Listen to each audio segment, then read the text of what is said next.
இப்படி அந்த நாள் போச்சு. மறுநாள் காலையிலேயே கீர்த்தி சுரேஷ பாக்க அவன் சொன்ன இடத்துக்கு போனா. அந்த இடத்துக்கு போனதுக்கு அப்புறம் ஒருத்தருக்கு ஒருத்தர் பாத்துக்கிட்டாங்க. ஒருத்தருக்கு ஒருத்தர் பேச ஆரம்பிச்சாங்க. கீர்த்தி முகத்துல இன்னும் அந்த கவலை எல்லாமே தெரிஞ்சுக்கிட்டு இருந்தது. சுரேஷ், நீ எங்க அண்ணிய பத்தி சொன்னதுல இருந்து எனக்கு தூக்கமே வரல. உண்மையிலேயே நீ ஏழைன்னு தெரிஞ்சுதான் என் காதல இவ்ளோ நாளா உங்ககிட்ட சொல்லாம நான் மறைச்சு வச்சுக்கிட்டு இருந்தேன். அது ஏன்னு நான் போன்லயே உனக்கு சொன்னல. எங்க அண்ணன் கல்யாணம் பண்ணிக்கிட்டு என்னோட அண்ணி அஞ்சலி அவங்க ஏழை, அவங்களுக்கு சொத்து பத்து இல்ல. சுரேஷ் அவ சொல்றதெல்லாம் நிதானமா கேட்டுக்கிட்டு இருந்தான். என் வீட்ல என் அண்ணி ரொம்ப ஏழை, அனாதை, அவங்களுக்கு யாரும் இல்லைன்னு வீட்ல எல்லாருமே ஒரு மாதிரியா தான் இருக்காங்க. இந்த நேரத்துல நான் உன்னோட விஷயத்த சொன்னா எங்க என்ன பத்தியும் தப்பா யோசிப்பாங்கன்னு இத்தனை நாளா என் காதல உங்ககிட்ட சொல்லாம மறைச்சிட்டேன். ஆனா இவ்ளோ கஷ்டத்தை அனுபவிச்ச என்னோட அண்ணி எனக்கு காதல்ல உதவி செஞ்சிருக்காங்க அப்படின்னா எனக்கு வார்த்தையே வரல சுரேஷ். அவங்க எனக்கு செஞ்ச நல்லதுக்கு என் மூஞ்ச மறுபடியும் அவங்க கிட்ட எப்படி காட்டுறது, என்ன பண்றதுன்னு தெரியாம உட்கார்ந்து இருக்கேன். கீர்த்தி தான் செஞ்ச தப்ப பத்தி நினைச்சு சுரேஷ் கிட்ட சொல்லிக்கிட்டு இருக்கும்போது சுரேஷ் நிதானமா அவளை சமாதானம் படுத்தினா. கீர்த்தி, நீ உன் அண்ணிய பத்தி நினைச்சு இப்படிதான் கவலைப்படுவேன்னு எனக்கு ரொம்ப நல்லா தெரியும். நம்ம காலேஜில படிக்கும் போதுதான் நாங்க ரொம்ப ஏழையா இருந்தோம். உண்மையிலேயே அப்ப நாங்க ரொம்ப கஷ்டப்பட்டுக்கிட்டு இருந்தோம். ஆனா இப்ப நிலைமை டோட்டலாவே ஃபுல்லா மாறி போச்சு. மாறி போச்சா அப்படின்னா? ஆமா, படிப்பெல்லாம் முடிச்சதுக்கு அப்புறம் நான் கஷ்டப்பட்டு வேலைக்கு போய் எங்க அப்பா கூட சேர்ந்து இப்ப புதுசா நானும் எங்க அப்பாவும் ஒரு பிசினஸ கூட ஆரம்பிச்சிருக்கோம். அந்த வியாபாரம் மூலியமா இந்த தடவை நிறைய லாபம் வந்தது. அந்த லாபத்தினால சிட்டில பெரிய இடத்த வாங்கியிருக்கேன். இப்போ நிறைய பணம் இருக்கு, சொத்து சுகம் இருக்கு, வீடு இருக்கு, ஊர்ல வயல் இருக்கு. இதுக்கு மேல என்ன வேணும்? அதனால சொத்து பத்து பத்தி நீ கவலைப்பட வேண்டிய அவசியமே இல்ல. சுரேஷ் அந்த வார்த்தையை சொன்ன உடனே ஒரு பக்கம் கஷ்டமா இருந்தாலும் முகத்தை காட்டாம, நீ சொல்றதெல்லாம் சரி சுரேஷ், நீ நல்ல நிலைமையில இருக்கேன்னு நினைச்சா எனக்கு ரொம்ப சந்தோஷமா தான் இருக்கு. ஆனா என் மனசுக்குள்ள ஏதோ ஒரு கவலை இருக்கு. சொத்து பணம்னு அதையே பெருசா நினைச்சேனே தவிர நல்ல மனசு இருக்கிற என்னோட அண்ணியோட நல்ல மனச நான் புரிஞ்சுக்கல. நான் பண்ணது எவ்வளவு பெரிய தப்புன்னு நினைக்கிறேன். சுரேஷ் ஏழை இல்லைன்னு தெரிஞ்சாலும் கீர்த்தி சந்தோஷப்பட முடியாம தன்னோட அண்ணிய எவ்வளவுக்கு எவ்வளவு அவமானப்படுத்த முடியுமோ அவ்வளோ அவமானப்படுத்திட்டோன்னு அழுதுகிட்டு இருந்தா. கீர்த்தி, தப்பு பண்றது மனுஷனோட குணம். ஆனா தப்பு பண்ணிருக்க கூடாதுன்னு யோசிக்கிறோம்ல, அதுதான் நம்மளோட தப்ப திருத்திக்க நம்மளுக்கு ஒரு வாய்ப்பு. உங்க அண்ணி உன் வாழ்க்கை சந்தோஷமா இருக்கணும், உனக்கு நல்லதே நடக்கணும்னு நினைக்கிறப்போ அவங்க மனச நீ புரிஞ்சுக்கணும்ல. ஆமா சுரேஷ், ஆனா நான் செஞ்ச வேலைக்கு வீட்டுக்கு போய் அண்ணி மூஞ்ச பார்க்கவே எனக்கு பயமா இருக்கு. பயம் எதுக்கு கீர்த்தி? நீ வீட்டுக்கு போய் நடந்த விஷயத்த பத்தி உங்க அண்ணி கிட்ட சொல்லி மன்னிப்பு கேளு. கண்டிப்பா உங்க அண்ணி உன்னை ஏத்துக்குவாங்க. போ கீர்த்தி, நம்ம கல்யாணத்தை பத்தி வீட்ல பேசலாம், சரியா? சரி சுரேஷ், நீ சொன்னது உண்மைதான். நான் இப்பவே வீட்டுக்கு கிளம்புறேன். என்னால எங்க அண்ணி பட்ட கஷ்டத்துக்கு எல்லாத்துக்கும் மன்னிப்பு கேக்குறேன். இப்படி கீர்த்தி சுரேஷ் கிட்ட கிளம்புறேன்னு சொல்லி சீக்கிரமா வீட்டுக்கு போனா.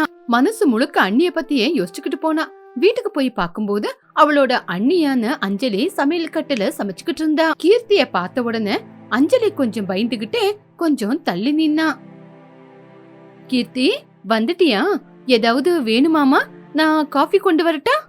அஞ்சலி அப்படி கேட்ட உடனே கீர்த்திக்கு அண்ணி மேல இருக்கிற பாசத்தை எப்படி காட்டுறதுன்னு தெரியாம அண்ணிய வந்து கட்டி புடிச்சுக்கிட்டா. அஞ்சலியும் கீர்த்திய அணைச்சுக்கிட்டா. கீர்த்திக்கு என்ன பேசுறதுன்னு தெரியாம கட்டி புடிச்சுக்கிட்டு அழுந்துகிட்டு இருந்தா. அஞ்சலி உண்மையிலேயே ரொம்ப ஆச்சரியப்பட்டா. கீர்த்தி, என்னம்மா ஆச்சு? வீட்ல யாராவது ஏதாவது சொன்னாங்களா? ஏம்மா அழுந்துகிட்டே இருக்க? அண்ணி, என்ன மன்னிச்சிடுங்க. இவ்வளவு நாளா நான் ஒரு ராட்சசி மாதிரி காலேஜ்ல படிக்கிற நாட்கள்ல இருந்தே வார்த்தைக்கு வார்த்தை அனாதை அனாதைன்னு திட்டிக்கிட்டு இருந்தேன். நீங்க ஏழை அப்படின்னு உங்களை ரொம்ப கேவலப்படுத்திட்டேன். உங்க கல்யாணம் நடக்க கூடாதுன்னு நான் ரொம்ப கஷ்டப்பட்டேன். ஆனா நான் என் காதல்ல ஜெயிக்கணும்னு நீங்க ரொம்ப கஷ்டப்பட்டு இருக்கீங்க. சுரேஷ் என்கிட்ட எல்லா விஷயத்தையும் சொல்லிட்டா அண்ணி. ஐயோ கீர்த்தி, அவ்வளவுதானே? நீ என்னோட நாத்தனாரு, என் கூட படிச்ச ஸ்நேகிதி. நீ என்ன என்னதான் சொல்லிருந்தாலும் நான் அத பத்தி எல்லாம் யோசிக்கல. நான் உன்னை என்னோட சொந்த தங்கச்சி மாதிரி தான் யோசிக்கிறேன். இப்படி இவங்க ரெண்டு பேரும் பேசிக்கிட்டு இருக்கும்போது ராகவையா சாந்தம்மா அங்க வந்தாங்க. பொண்ணு மருமகளை அணைச்சுக்கிட்டு அழுவுறத பார்த்து ஆச்சரியப்பட்டாங்க. மருமகளும் மகளும் அணைச்சுக்கிட்டு அழுந்துகிட்டு இருக்கிறத பார்த்து அவசர அவசரமா அவங்க ஹாலுக்கு வந்தாங்க. ஹாலுக்கு வந்து அவங்கள கூப்பிட்டாங்க. ஒருத்தரை பார்த்தா ஒருத்தர் தூரமா போய்கிட்டு இருந்த நாட்கள் போய் 2 பேரும் இவ்வளவு கிட்ட நிக்கிறத பார்த்து ஆச்சரியப்பட்டுக்கிட்டு, அம்மா கீர்த்தி, என் கண்ணை என்னால நம்ப முடியல. எப்ப பார்த்தாலும் உங்க அண்ணிய திட்டிக்கிட்டு அவ நிக்கிற இடத்துல நிக்காத போற நீ இன்னைக்கு உங்க அண்ணிய அணைச்சுக்கிட்டு அழுதுகிட்டு இருக்க. அப்படி என்னமா ஆச்சு? ஆமாமா கீர்த்தி, அப்படி என்னமா நடந்துச்சு? அஞ்சலி, இவளை நீ ஏதாவது சொன்னியாமா? இல்லங்கப்பா, அண்ணி என்ன எதுவுமே சொல்லல. நான் தான் இவ்வளவு நாளா அண்ணிய தப்பா புரிஞ்சுக்கிட்டு கண்மூடித்தனமா இருந்துட்டேன். அண்ணியோட நல்ல மனசு இன்னைக்குதான்ப்பா நான் புரிஞ்சுக்கிட்டேன். அதான் அண்ணிக்கிட்ட மன்னிப்பு கேட்டுட்டு போலான்னு இந்த பக்கம் வந்தேன். அத்த, மாமா, நீங்க தப்பா நினைக்காதீங்க. கீர்த்தி என்ன அண்ணியா ஏத்துக்கிட்டா. இதுக்கு மேல எனக்கும் என்ன வேணுமாமா? நல்ல வார்த்தை சொன்னமா அஞ்சலி. இவ்வளோ நாளா என்னைக்கு என் பொண்ணு மாறுவான்னு காத்துக்கிட்டு இருந்த. இன்னைக்குதான் ஒரு நல்லது நடந்திருக்கு. இன்னைக்கியாவது அவளோட அண்ணி எவ்வளோ நல்லவன்னு அவ புரிஞ்சுக்கிட்டாலே எனக்கு அது போதும். சரி சரி, சண்டை எல்லாம் முடிஞ்சு போச்சுல. இன்னும் ஒருத்தருக்கு ஒருத்தர் எதுக்காக அழுந்துகிட்டு இருக்கீங்க? ஆமா அம்மா கீர்த்தி, நானும் நேத்து நைட்ல இருந்து உன்னை கவனிச்சுக்கிட்டு இருக்கேன். நீ ஏனோ அழுந்துகிட்டே இருக்க. இதுக்கு பின்னாடி பெருசா ஏதாவது இருக்கா என்ன? ராகவையா அப்படி கேட்ட உடனே கீர்த்திக்கு என்ன சொல்லணும்னு தெரியாம வெக்கத்துல தலை குனிஞ்சு நின்னா. அந்த நேரம் பார்த்து கீர்த்தி ராகவையா கிட்ட, மாமா, அந்த விஷயம் என்னன்னு நான் சொல்றேன் மாமா. நம்ம கீர்த்தி காலேஜ்ல படிக்கும் போதுல இருந்து ஒரு பையனை விரும்புறா. அந்த பையன் கூட இவ்வளவு நாளா நம்ம கீர்த்திக்காக காத்துக்கிட்டு இருந்தான். நல்லா படிச்சு நல்ல வேலைக்கு போய் கை நிறைய சம்பாதிச்சு நல்ல சொத்தெல்லாம் சேர்த்து வச்சிருக்கான். அப்படியாமா அஞ்சலி? ஆமாங்கத்த, அந்த பையன் யாரோ இல்ல, நம்ம கீர்த்திக்கு பர்ஃபெக்ட் மேட்ச். அவங்க 2 பேருக்கும் கல்யாணம் பண்றதுதான் இப்ப நம்மளோட கடமை. அம்மா அஞ்சலி, உங்க அண்ணி சொல்றது உண்மையாமா? உனக்கு சுரேஷ்னா ரொம்ப பிடிக்குமா? ஆமாங்கப்பா, அண்ணி சொல்றது உண்மைதான். சாந்தம்மா, இனிமே நம்ம எதுக்கு யோசிக்கணும்? நம்ம மருமக நம்ம பொண்ணுக்காக ஒரு மாப்பிள்ளைய தேடி இருக்கானா 100% அது சரியாதான் இருக்கும். இந்த பையன் சுரேஷ் அப்பா அம்மாவை கூட்டிக்கிட்டு வீட்டுக்கு வர சொல்லு.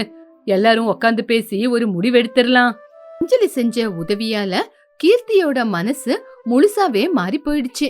கீர்த்தி அஞ்சலி மேல அவளுக்கு இருந்த பகைய தூரமாக்கி உள்ளுக்குள்ள அண்ணி மேல பாசமா இருந்தா. கீர்த்தி சுரேஷ் கல்யாணத்துக்கு எல்லாமே ரெடி ஆயிடுச்சு. அஞ்சலி செஞ்ச வேலையால கீர்த்திக்கும் சுரேஷுக்கும் எல்லாரோட சம்மதத்தோட மேடை மேல வைபோகமா கல்யாணம் நடந்தது. எல்லாருமே சந்தோஷப்பட்டு நின்னாங்க. கல்யாணம் எல்லாம் முடிஞ்சதுக்கு அப்புறம் பொண்ண புருஷன் வீட்டுக்கு அனுப்பி வைக்கலாம் அப்படின்னு பாக்கும்போது அங்க பெரிய சென்டிமெண்ட் சீன் நடந்தது. அவ்வளோ நேரமா சந்தோஷமா இருந்தா எல்லாரும் உடனே அழுவுறதுக்கு ஆரம்பிச்சிட்டாங்க. அங்கே நின்னு இதெல்லாம் பாத்துக்கிட்டு இருந்த காந்தம்மா கண்ணுல தண்ணி வர்றத பார்த்து அஞ்சலி நிதானமா காந்தம்மா கிட்ட வந்து, பாத்தீங்களா அஞ்சலி அம்மா, ஒரு காலத்துல நீங்கன்னாவே அந்த பொண்ணுக்கு பிடிக்கவே பிடிக்காது. ஆனா இப்ப பாத்தீங்களா, உங்களோட சம்மதத்தினாலேயே இந்த மேடையில அத்தனை பேருக்கு முன்னாடி நீங்களே அவங்களுக்கு கல்யாணம் பண்ணி வச்சிருக்கீங்க. நீங்க எப்பவுமே நல்லா இருக்கணுமா. அந்த பொண்ணுக்கு இன்னைக்கு அண்ணி ரூபத்துல ஒரு அம்மாவே கிடைச்சிருக்கா. அந்த விஷயம் அந்த பொண்ணுக்கு ஏற்கனவே புரிஞ்சிருக்கும். அந்த வார்த்தையை கேட்டு அஞ்சலி சின்னதா சிரிச்சுக்கிட்டு, எல்லாமே நடக்கிறது தானே நடக்கும் அப்படின்னு சொல்லி கீர்த்தி பக்கத்துல வந்து அஞ்சலியும் அழுவ ஆரம்பிச்சுட்டா. உடனே கீர்த்திய அணைச்சு பிடிச்சுக்கிட்டா. ஆனா அஞ்சலி அவளோட அழுகைய கண்ட்ரோல் பண்ணிக்கிட்டு தலை நிமிர்ந்து, இங்க பாருமா கீர்த்தி, இத்தனை நாளா நீ நம்ம வீட்ல எப்படியோ இருந்திருப்ப. ஆனா இன்னைக்கு கல்யாணம் பண்ணி புருஷன் வீட்டுக்கு போற. சுரேஷ் கண்டிப்பா உன்னை கண்ணுக்குள்ள வச்சு பாத்துக்குவாரு. இனிமே நம்மளுக்குள்ள இருந்த கசப்பான விஷயத்த பத்தி எல்லாம் நம்ம யோசிக்கவே கூடாது. நீ கல்யாணம் பண்ணி புருஷன் வீட்டுக்கு போற, அங்க எப்பவுமே சந்தோஷமா நிறைஞ்சிருக்கணும். உனக்கு என்ன பிரச்சனை வந்தாலும் உன் கஷ்டத்துக்கு பின்னாடி இந்த அண்ணன் அண்ணி எப்பவுமே இருப்போம். அண்ணி, என்ன மன்னிச்சிடுங்க அண்ணி. நான் உங்களை எவ்வளோ அவமானப்படுத்தி இருக்கேன். ஆனா நீங்க மட்டும் என் வாழ்க்கையில நல்லதுதான் செஞ்சிருக்கீங்க. இந்த ஜென்மத்துல நீங்க என் அண்ணிய வந்தது நான் செஞ்ச அதிர்ஷ்டம். இனிமே அம்மா அப்பா அண்ணன் எல்லாரையும் நீங்க தான் பத்திரமா பாத்துக்கணும் அப்படின்னு அழுதுகிட்டு அம்மா சாந்தம்மா அப்பா ராகவையா கிட்ட அவ நடந்து வந்தா. ராகவையாக்கும் பொண்ண பார்த்த உடனே கண்ணே கலங்கி போச்சு. அவரு கண்ணீர் விட்டுக்கிட்டு, அம்மா கீர்த்தி, இவ்வளவு நாளா எங்க கண்ணுக்குள்ள வச்சு உன்னை பாத்துக்கிட்டோம்மா. ஆனா இப்போ கல்யாணம் முடிச்சு நீ புருஷன் வீட்டுக்கு போற அப்படின்னு சொல்லும்போது எனக்கு என்னோட உயிரே என்னை விட்டு போற மாதிரி இருக்குதுமா. சுரேஷ் ரொம்ப நல்லவமா. அவன் வீட்ல உன்னால எந்த பிரச்சனையும் வராத மாதிரி நீதாமா பார்த்து பத்திரமா இருக்கணும். அம்மா கீர்த்தி, நீ நம்ம வீட்ல எவ்வளவுதான் சண்டை போட்டாலும் சிரிச்சுக்கிட்டு இருந்தாலும் உன்னோட சந்தோஷத்துல தான் நம்ம வீடு இருந்தது. ஆனா இன்னைக்கு நீ இல்லாத வீடு எங்களுக்கு எப்படி இருக்க போதோ. போற வீட்ல பார்த்து பத்திரமா இருமா. உன் அண்ணிய பார்த்து நிறைய விஷயத்த கத்துக்கோ. உன் அண்ணி மாதிரியே யாரோட மனசும் கஷ்டப்படாத மாதிரி அந்த வீட்ல எல்லாரோட மனச நீ ஜெயிச்சாகணுமா. அம்மா, அப்பா, நீங்க கண்ணீர் விடாதீங்க. நீங்க கண்ணீர் விட்டா எனக்கு இங்கிருந்து கிளம்பி போறதுக்கு மனசே வராது. நீங்க சொன்ன மாதிரி நான் எப்பவுமே போன வீட்ல நல்ல பேரை சம்பாதிக்குவேன். என்னைக்கும் உங்களுக்கு கெட்ட பேரு வர மாதிரி, அப்பாக்கு கெட்ட பேரு வர மாதிரி நடந்துக்க மாட்டேன். அஞ்சலி அண்ணி இருக்காங்கல்லப்பா, உங்களை அம்மாவை பத்திரமா பாத்துக்குவாங்க. நீங்க 2 பேரும் கவலைப்படாம இருங்க. கீர்த்தி அப்பா அம்மாவுக்கெல்லாம் சமாதானம் சொல்லி அதுக்கப்புறம் கண்ணீர் விட்டுக்கிட்டு அவளோட புருஷன் கூட கார் ஏறி போனா. சுரேஷோட வீட்டுக்கு போன கீர்த்தி அவளோட வலது காலை எடுத்து வச்சு மாமியார் வீட்டுக்குள்ள போனா. அவளோட கோவம் திமிரு எல்லாத்தையும் மூட்டை கட்டி வச்சுட்டு ஒரு நல்ல மருமகளா நடந்துக்க ஆரம்பிச்சா. சுரேஷோட சந்தோஷத்தை பகிர்ந்துகிட்டு அவனையும் சந்தோஷமா வச்சுக்கிட்டு தன்னோட அண்ணி மாதிரி அவளோட அத்தை மாமாவ அவளோட அப்பா அம்மாவா பாத்துக்கிட்டா. அஞ்சலி அண்ணி காட்டின நல்ல குணம்தான் அஞ்சலியோட வாழ்க்கைய இவ்ளோ நல்லபடியா மாத்திருச்சு.